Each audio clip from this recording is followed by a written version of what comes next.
आपने कहा था कि इस विद्यालय को बहुत अच्छी स्थिति में होना चाहिए और नीचे रोड पे होना चाहिए था, लेकिन हो नहीं पाया। लेकिन मेरी आपसे ये रिक्वेस्ट है कि जो उनकी हमारे विद्यालय की स्थिति है वो इतनी दयनीय हो चुकी है कि आजकल हम बच्चों को वहां क्लासों में भी नहीं बैठा पा रहे हैं।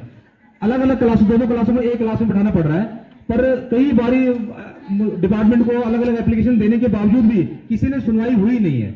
कई बार ये कहा गया कि आपका बजट स्वीकृत हो चुका है, ध्वस्तीकरण भी मंजूर हो चुका है, लेकिन फिर भी कुछ नहीं। 2 साल से हम उन कागजों को भेजते आ रहे हैं। इसकी कंप्लेंट हमने कितनी बार आगे विभाग को भेजी है। जिला पंचायत सदस्य श्री विजयपाल रावत जी, इनको भी हमने कितनी बार भाई साहब को किया, उन्होंने बहुत मोटिवेट किया और आगे हमारी बात पहुंचाई है। माननीय विधायक जी, मैं आप स्पेशल रिक्वेस्ट करके आपके ही कहने पर यहाँ आया हूँ। आपसे मेरी बात हुई थी, आपने कहा था कि विद फोटोग्राफ्स आइएगा मेरे पास, तो मैं उस पर जरूर संज्ञान लूंगा और ये काम करवाऊंगा। तो मेरी आपसे यही दरख्वास्त है कि हमारे स्कूल की दयनीय स्थिति को देखते हुए कि प्लीज उसको जरा थोड़ा सा रिकंस्ट्रक्ट करवा दीजिएगा। और एक सबसे बड़ी हमारी जो वेदना है कि हमारा स्कूल बहुत चढ़ाई पे है, वहां के लिए रोड नहीं है बिल्कुल। रोड इतनी बुरी दशा में है कि वहां गाड़ी ले जाना बिल्कुल ही असंभव है। अगर स्कूल तक रोड पहुंचाई जाए तो बच्चों के लिए बड़ी समस्या दूर हो जाएगी, टीचर्स के लिए भी जो समस्या दूर हो जाएगी। क्योंकि हमारे स्कूल में 250 और 350 बच्चे थे, लेकिन आज 125 रह गए हैं। मैक्सिमम बच्चे जो है वहां से प्लान कर चुके हैं या पढ़ना नहीं चाहते हैं, और धीरे धीरे देखिएगा आपके 100 से नीचे आ जाएंगे अगले साल। तो ये किस कारण से है कि थोड़ा सा अगर हम इसे प्रयास किया जाए ग्राम स्तर से, आपके स्तर से, अगर ये हो सके तो वहां पर बच्चों की स्ट्रेंथ भी अच्छी होगी, टीचर्स भी आना चाहेंगे और स्कूल बहुत ही बढ़िया बनेगा। हमारे जो बहुत ही रिस्पेक्टेड मेरे आदरणीय बड़े भाई विजयपाल रावत जी हैं, वो इस मामले में बहुत ज्यादा वो रखते हैं, अपना इंटरेस्ट रखते हैं। उन्होंने बल्कि वहां के लिए ग्राउंड भी एक वो कर रखा है जिसमें बच्चों के लिए खेलने के लिए, हमारे पास ग्राउंड नहीं है, लेकिन इन्होंने बोल रखा है कि मैं ये ग्राउंड जरूर दिलवाऊंगा बच्चों के लिए, क्योंकि हमारे पास खेलने के लिए 2 कदम भी नहीं है। तो मेरी आपसे रिक्वेस्ट है कि इन बातों में जरा संज्ञान लिया जाए, और अगर आप ले सके तो बहुत बहुत आपका मेहरबानी। और एक आपसे निवेदन करता हूं कि जो रजक हित के टीचर्स हैं, ये लोग हमारे बहुत दिल के करीब है। इतने dedicated teachers, they are very awesome and grateful. मैं उनका ग्रेटफुल हूं सर कि वो इतने सालों से ये ऑर्गेनाइज कर रहे हैं प्रोग्राम, और इस तरह एक टीम वर्क यहाँ रहता है कि कोई भी कमी नहीं आती है। ये इस तरह का प्यार और इस तरह की डेडिकेशन कहीं दिखने को नहीं मिलती है। कुशाल सिंह बघेल भाई साहब है, यादव जी हैं यहाँ, मैं कितने सालों से इनको जानता हूं, लेकिन इनके अंदर जो गुण है ना वो बहुत कम मिलते हैं। तो मैं ये चाहता हूं कि जितना बच्चों को प्रोत्साहन करते हैं, थोड़ा सा कभी कभी इन टीचर्स को भी आप मोटिवेट और थोड़ा सा अप्रिशिएट करें, और जिससे कि इनका मनोबल बढ़े। हम टीचर्स को भी कभी कभी आप जरूर आए हमारे उसमें, हमारे क्षेत्र को अप्रिशिएट करें। इसके लिए मैं आपका आभारी रहूंगा। Thank you very much sir, thanks a lot.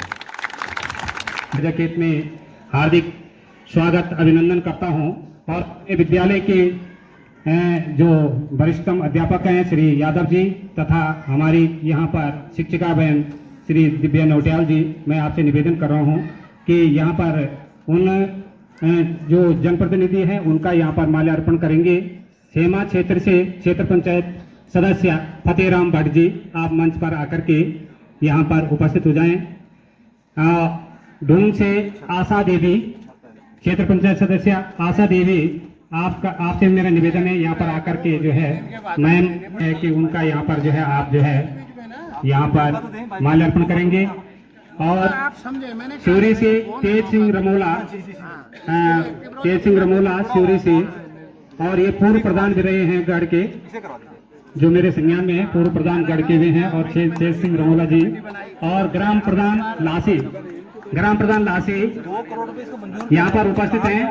आपसे भी मेरा निवेदन है कि आप यहाँ पर आ जाएं, ग्राम प्रधान लासी। और यहाँ पर जो है क्षेत्र पंचायत, ग्राउंड वाला आपने बोला, हाँ ताली बजाओ रे बच्चों, ताली बजाओ भाई, तुम्हारे रखो।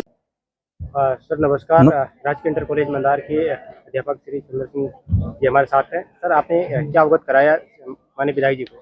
मैंने आज माननीय विधायक जी को रजक हित में आज ये रिक्वेस्ट की कि हमारे राजकीय इंटर कॉलेज मंदार की जो बिल्डिंग है पूरी तरह से टूटने की कगार पे है और कभी भी गिर सकती है, जिसमें 125 बच्चे और 10 जो हमारे शिक्षक कर्मचारी हैं उनके जीवन खतरे में आ सकता है। तो मैंने प्रार्थना की है कि मैं विद फोटोग्राफ्स और विद डॉक्यूमेंटेशन के आज विद प्रूफ लेके आया हूँ, ताकि ये ना लगे कि ये सिर्फ बातों में ये भेज रहे हैं। हमने एप्लीकेशन भी प्रिंसिपल के स्तर से और ग्राम सभा के स्तर से कई बारी जिलाधिकारी महोदय, मुख्य शिक्षा अधिकारी महोदय को भेजी थी, एंड मेरा ये मानना था कि उस पर जल्दी से जल्दी कार्रवाई होती तो ज़्यादा बेहतर रहता। किंतु आज मैं माननीय विधायक जी के पास ये रिक्वेस्ट लेके आया हूँ कि इस कार्य को अगर आप अपने स्तर से जल्दी करवा दें, ताकि बच्चे और अध्यापक और कर्मचारी का जीवन सुरक्षित रह सके। क्योंकि कई बार क्या होता है कि आजकल आपदा के समय में घटनाएं घट जाती हैं, और फिर बच्चे, जैसे मध्य प्रदेश में घटना हुई थी कि कितने सारे बच्चे दब के मारे गए थे बेचारे। तो मैं ये नहीं चाहता कि कभी ऐसा हो, क्योंकि एक तो हमारा स्कूल बहुत चढ़ाई पे है, वहाँ रोड नहीं है, बच्चे बहुत मुश्किल से चढ़ पाते हैं, ऊपर से फिर कमरों की स्थिति दयनीय है, ऊपर से प्लास्टर उनके सिर पे गिर रहा होता है। अगर आप देखेंगे वहाँ आके कि बहुत ही बुरी दशा है। तो मैंने आज वो दरख्वास्त सर को दी है और उन्होंने कहा कि इस पर संज्ञान लेके इसको दुरुस्त करने की कोशिश करेंगे जल्दी से जल्दी। तो मेरा यही मानना था कि वो कर सके। रोड का जिक्र आपने किया है, क्या ये अभी तक 2025 के इस भारत में अभी तक स्कूल तक सड़क की सुविधा नहीं है, क्या कारण हो सकता है? मैं बड़ा असमंजस में हूँ कि मैं 14 साल यहाँ रहा हूँ तो लेकिन मंदार स्कूल तक रोड नहीं जा पाई है, जबकि हमने बहुत बार प्रयास किया है। आप जाएंगे तो खड़ी चढ़ाई है, कोई भी चढ़ नहीं पाएगा उस चढ़ाई पे, कोई भी, बहुत ही मुश्किल होगा लोगों के लिए चढ़ना।